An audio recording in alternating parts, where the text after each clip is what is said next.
नमस्कार, कैसे हैं आप? आशा करती हूँ सभी लोग ठीक होंगे, स्वस्थ होंगे और खुशहाल होंगे। स्वागत है आपका मेरे यूट्यूब चैनल निर्मला कठायत में और आप मेरे फेसबुक चैनल में भी जुड़ सकते हैं। फेसबुक में भी आप निर्मला कठायत करके फॉलो कर सकते हैं। तो चलिए आज चलते हैं तुरा पीक की सैर।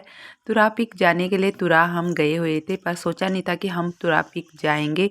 पर हम लोगों ने सोचा कि थोड़ा सा टहल लेते हैं, तो चलने लगे इस पहाड़ी की तरफ। पहले तो हमने पूछ लिया कि तुरा पीक है कहाँ, तो उन्होंने कहा कि यहाँ से ऊपर है।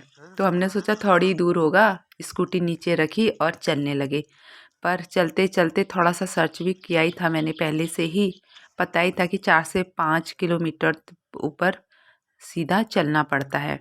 पर ये देखिए रास्ते में सुंदर सा बांस का घर और जाते जाते ये दिखाई देते हैं, और ये गांव वालों के घर है। बस इस घर से ऊपर फिर जंगल शुरू हो जाता है। तो यहाँ पर कूड़ा अगर आप रास्ते में फेंकते हो तो मत फेंकिए। आपको यहाँ पर इस तरह से डोके बोलते हैं हमारी पहाड़ी भाषा में, तो यहाँ पता नहीं क्या बोलते हैं, इसमें रख लीजिएगा और कूड़े को इधर उधर मत फेंकिएगा। बड़ा साफ करे रहते हैं ये लोग अपने आंगन में के इधर उधर। यहाँ तक कि पूरा ऊपर जंगल तक भी देखा ना मैंने, पूरा साफ किया हुआ था, इन्होंने झाड़ू लगाया हुआ था। पहले हम इस सीधे रास्ते में चले गए थे, हमने सोचा यहाँ सफाई किया हुआ है तो यही होगा वो रास्ता, पर बाद में पता चला वो गाँव का रास्ता है, हमें इस कच्चे रास्ते से जाना है। तो रास्ते में देख रहे नल लगे हुए हैं, नल नहीं ये पाइप लगे हुए हैं। ये पाइप जंगलों से आते हुए हैं, लगता है कि ये लोग पानी इकट्ठा करके अब पाइपों से अपने घरों के लिए भरते हैं। तो ये पाइप पूरे जंगल में आपको बिछे हुए दिखाई देते हैं। कोई पक्की नल नहीं दिखाई दी, पर हाँ इस तरह के जो पाइप होते हैं प्लास्टिक की, वो बिछी हुई थी इन्हीं जंगलों में कहीं कहीं पर जहाँ पर पानी इकट्ठा हुआ था। वहाँ से इन लोगों ने टैंकी थोड़ी सी बनाई हुई थी, उसी को नीचे ले जा रहे थे। तो इस तरह से रास्ता है, ये देखिए पूरा जंगल सा, कहीं कहीं पे तो एकदम सुनसान जंगल सा। पर हम चलते गए कुछ मिल नहीं रहा था। मैं तो बिल्कुल थोड़ा सा ही चलने में थक भी गई थी, क्योंकि मेरी सांस फूलने लग गई थी बहुत ज़्यादा। और ऊपर से जो धूप आ रही थी ना, वो इतना अच्छा एहसास करा रही थी, मतलब लग रहा था कि अब थोड़ा ही दूर है, पर ऐसा नहीं था, ये बहुत है, ऊपर तक था। और मेरी तो चलते चलते इतनी हालत ख़राब हुई कि मगर मैंने सोचा कि मैंने क्यों कहा हाँ चलते हैं करके।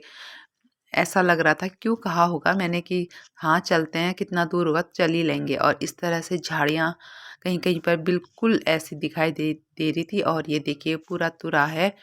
तो इस तरह पहाड़ियों में चलते चलते हम आधी पहाड़ियों तक चले होंगे। जंगल में कुछ ऐसे फल भी मिल रहे थे, उनको मैं फेंक रही हूँ। वैसे जंगली फलों को खाना भी नहीं चाहिए जब तक आपको कुछ पता ना हो।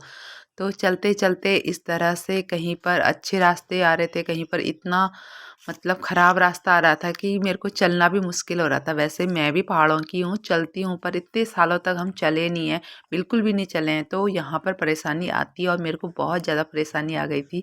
मेरे पैर इतने ज़्यादा दुखने लग गए थे, बिल्कुल सूज जैसे गए थे, क्योंकि ये एक तो खड़ी चढ़ाई है, बिल्कुल खड़ी चढ़ाई। कहीं कहीं पर ऐसा थोड़ा सा तिरछा लगता था, तो लगता था हाँ अब पहुँच चुके हैं, पर ऐसा था नहीं, पूरी खड़ी चढ़ाई थी। तो देखिए इस तरह का जंगल ये है।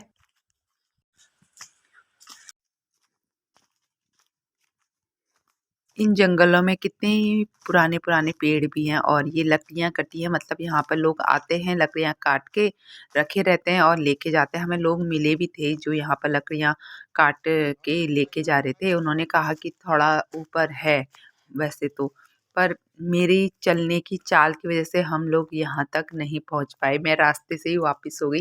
थोड़ा देर ऊपर और चढ़ी मैं, और रास्ते में हमें कोई मतलब जानवर नहीं दिखाई दिए मुझे, सिर्फ हमें एक उल्लू दिखाई दिया था यहाँ पे। और फिर हम वापस हो गए, और ये वापस के समय की वीडियो है। और क्योंकि मैं चल ही नहीं पाई, मेरा इतना दर्द होने लग गया था पैर में कि मतलब क्या समय भी हो गया था तो मैंने सोचा कि अब वापस जाना ही अच्छा रहेगा। तो हम वापस आ गए और हमने आते आते पी चाय, और ये है सुपरमार्केट। तो ऐसा ही रहा सफ़र।